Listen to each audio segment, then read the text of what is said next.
Good morning, students.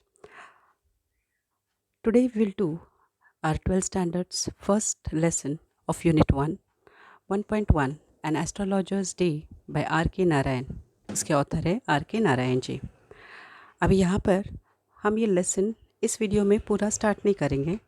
First we will talk about the ice breaker question answers. So here see the ice breaker question part. The first question asked to you is discuss with your partner and complete the activity. आपको आपके partner के साथ दी गई activity discuss करके complete करनी है.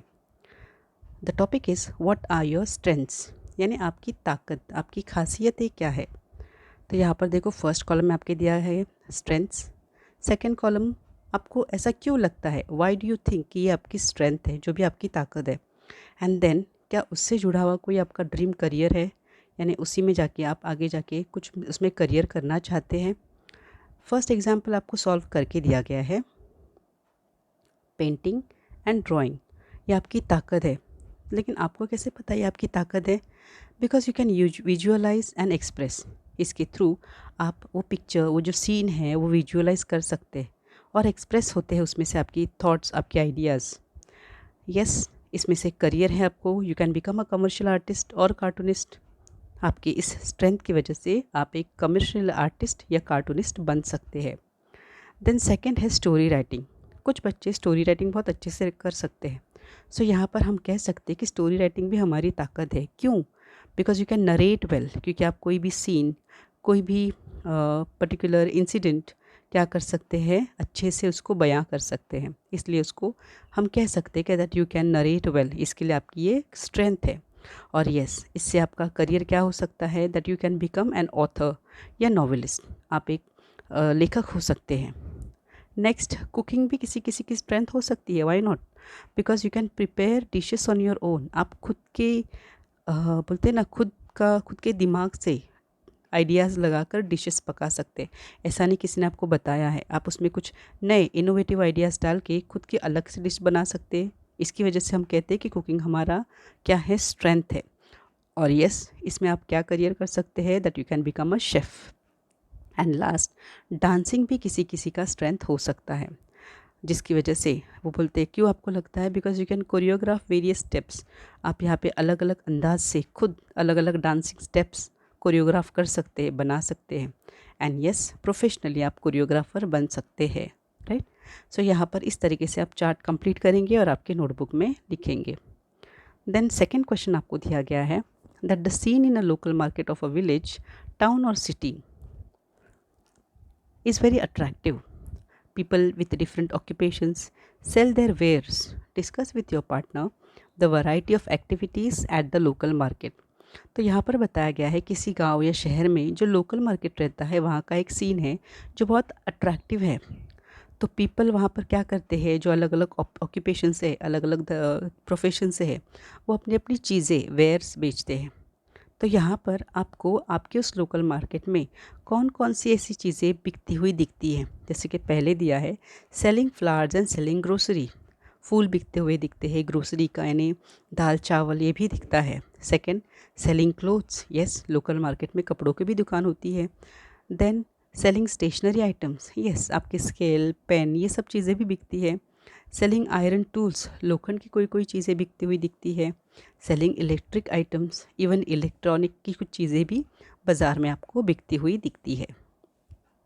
Then next question है, इन a village, town और city it is quite a common sight to see an astrologer sitting by the roadside with his professional equipment.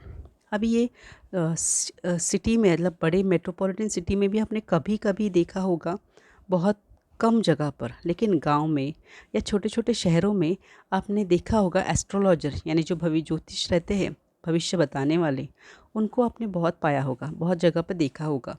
वो ज़्यादातर रोड के साइड में बैठते हैं, अपने अपने प्रोफेशनल इक्विपमेंट, चीज़ें लेके बैठते हैं. यानी उनको, हमको वो बताते नहीं कि वो एक ज्योतिषी है, लेकिन उनको देखकर ही हमको समझ में आता है कि वो एक क्या है, एस्ट्रोलॉजर है. तो यहाँ पर आपका सवाल ही है कि discuss with your partner and list the requirements for this trade. यानी ऐसी कौन सी चीज़ें वो इस्तेमाल करते हैं कि जो देखने से हमको समझ में आता है कि अरे हाँ, ये आदमी तो एक एस्ट्रोलॉजर है। जैसे कि यहाँ पर देखो, तोता and cards, parrot and cards. उसके पास एक पैरट रहता है, कार्ड्स रहता है जो बड़बड़ते रहता है तोता कार्ड्स पढ़कर।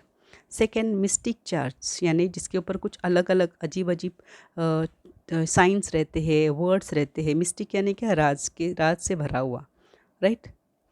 तो ऐसे चार्ट्स रहते हैं। Then red saffron threads, yes, कभी कभी उनके पास अलग अलग रंग के धागे भी रहते हैं जो आपके हाथ पे, गले में या पैर में बांधने की वो कोशिश करते हैं। Then different gem stones, yes, उनके पास कई किस्म के पत्थर रहते हैं, लाल गुलाबी अलग अलग, जो हम अंगूठियों में डालते हैं। देखो वो बताते फिर ये पहनने से तुम्हारा क्या होगा, फ्यूचर ब्राइट होगा, या जो भी मुश्किलें है वो आसान होगी।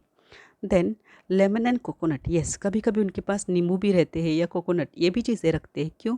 ताकि वो आप अपने साथ लेके जाने से उनके ऊपर वो क्या करते हैं, जैसे कुछ इन व्हाट इज़ इट, कोई भी उनका मंत्र वगैरह रहता है, वो उसके ऊपर लिख के या उसके ऊपर पढ़कर फूंक कर वो आपके हवाले करते हैं, right.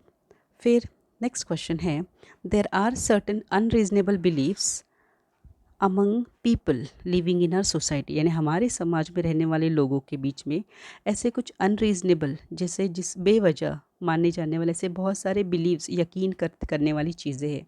Certain common events are linked with superstition, इतना ही नहीं, कुछ कॉमन होने वाली बातें तो उनको सुपरस्टिशन यानी अंधश्रद्धा भी कहा जाता है, सुपरस्टिशन, राइट। सो ऐसे जो इवेंट्स है वो बोलते हैं कि list such events, discuss the superstitions linked with them and the means of their eradication. तो बोलते हैं अभी ऐसे कौन कौन से हैं वो ज़रा ढूंढो। हम पहले सिर्फ उनके बारे में बात करेंगे, कौन कौन से ऐसे इवेंट्स हैं। जैसे देखो, कैट क्रॉसिंग योर पाथ, बिल्ली ने आपका रास्ता काटी, तो आप सोचते कि अभी मेरा बैड लक है, मेरा काम पूरा नहीं होगा। सेकेंड, ब्रेकिंग ऑफ मिरर, कांच का टूटना, ये भी अपशकुन माना जाता है। होटिंग ऑफ आउल्स, आउल जो है बर्ड, उसका, उल्लू का चिल्लाना, ये भी बैड लक माना जाता है। कॉइंग ऑफ क्रो, कौवा अगर काव काव करता है तो मानते हैं कि मेहमान आने वाले हैं। सीइंग अ विडो, यानी किसी बेवा औरत को देखने से भी बैड लक, या फिर एक बोलते हैं ना, ये this is bad luck sign माना जाता है। तो यहाँ पर वो कहते हैं ये इवेंट्स और इनके इरेडिकेशन के बारे में भी आपको बात करनी है। राइट नाउ आप सिर्फ इतना लिखेंगे। सो यहाँ पर आपका आइस ब्रेकर जो क्वेश्चन है वो ख़त्म होता है। Okay, you will only right this in your notebook so that you read and right it.